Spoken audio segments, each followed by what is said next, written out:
Привет, ребята! На момент записывания этого видоса у нас есть как минимум 1000 лайков. 1000 раз спасибо вам за это. Параллель, часть 2.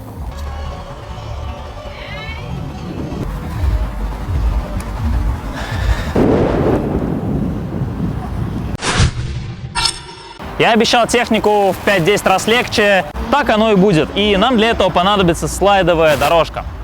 Самое первое, что мы на ней делаем, это идеальный, с великолепно поставленным корпусом Power Slide. Если мы делаем Power Slide вот так, то для города это на самом деле нормально. Но для параллели на слайдовой дорожке нам нужно делать бедра абсолютно вот параллельно движению. И корпус тоже ровный, вот такой. Ну, я это уже рассказывал в выпуске про слайды. Вот такой вот на корпусе нужен. Обратите внимание, что сейчас я еду не на внешнем ребре, как мы это обычно делаем, а переваливаю ногу на внутреннее ребро. Это следствие того, что я бедра как следует разворачиваю, вот у меня нога перевалилась. И самое первое, что вы должны сделать, это вот такой Power Slide. Делаем его максимально просто. Едем спиной вперед, встаем вот такой монолайн и ставим ногу на Power Slide. И вот я его делаю без какого-то напряга. Надеюсь, что вы тоже сделаете его без какого-то напряга. Каких ошибок стоит избегать на Power Slide? Ну, самое первое, это вот какой-нибудь немножко не идеальный корпус. Да? Если он наклонен сюда, это плохо. Если он повернут сюда, это плохо. Если мы сидим слишком низко, то потом, посмотрите, я же эту ногу не смогу на параллель, да, подставить. Параллель у меня будет примерно под таким углом идти, значит, и Power Slide у меня должен быть под таким углом. То есть мы делаем как будто Power Slide параллель, только вот в позе Power Slide. Окей, сделали его Power Slide, после чего можем сделать прямо из этого Power Slide Magic. Вот мы еще бонусом в этой выпуске Magic научимся делать, благо он делается вообще вот так легко.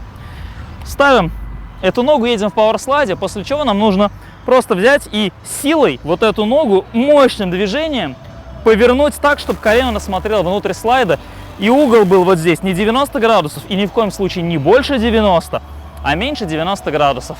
То есть мы просто едем спиной вперед, ставим корпус, чуть-чуть приседаем, делаем Power Slide и затаскиваем эту ногу на Magic. Когда у нас это получится, а это делать достаточно легко, нам нужно сделать вот все ровно то же самое, только ногу перекинуть не на Magic, а на параллель. Как это сделать? Здесь такое достаточно простое тоже движение. Посмотрите на мою заднюю ногу. Если на Magic мы просто поворачивали ногу, на параллели нам нужно и повернуть ногу, и перевалить ее на внешнее ребро.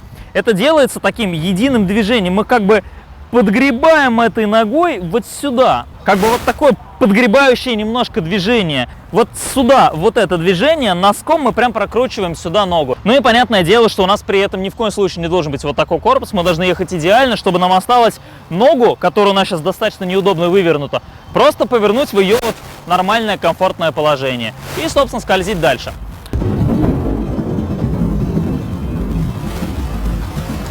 Чего делать не нужно? Не нужно сразу стараться сделать такие вот узкие-узкие ноги, потому что тогда вы можете упасть на этот бок. Показывать этого я, конечно же, не буду, но такое может произойти.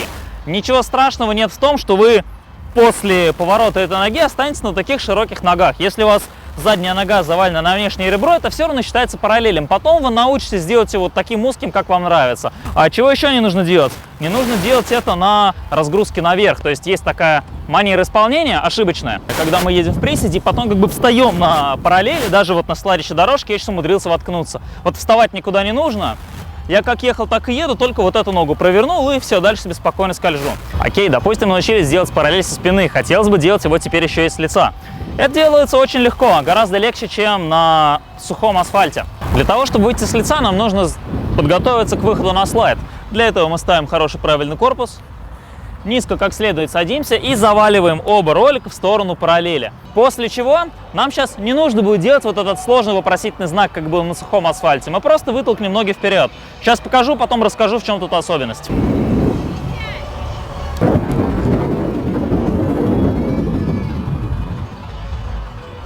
Отличие от движения ногами на сухом параллели в том, что на сухом я помимо проталкивания делал еще достаточно заметный поворот. Он, конечно же, был на выталкивании все-таки, но это был все же поворот. А здесь я стараюсь прям провернуть и протолкнуть ногу по прямой. Вот такое движение. Очень похоже на то, что вы будете делать на слайдовой дорожке, на обычном пауэрслайде, когда мы ногу можем даже не заводить так сильно направо, можем прямо отсюда столкнуть вперед, она будет скользить. Посмотрите еще раз, обратите именно на это внимание, что у меня ноги не уходят направо, а потом сюда возвращаются. Они практически с прямой выходят вперед.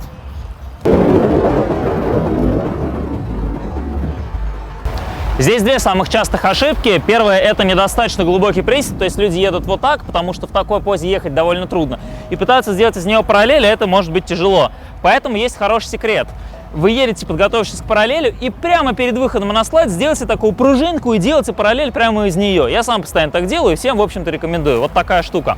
Вторая ошибка — косяки с ребрами. То есть люди едут, вроде бы завалили ребра, потом делают эту пружинку, возвращаются в вот такое положение. И видите, у меня даже бедра повернулись вперед, отсюда уже тяжело выходить. Поэтому делайте пружинку вот туда. То есть я поворачиваю бедра налево, и колени тоже заваливаю туда.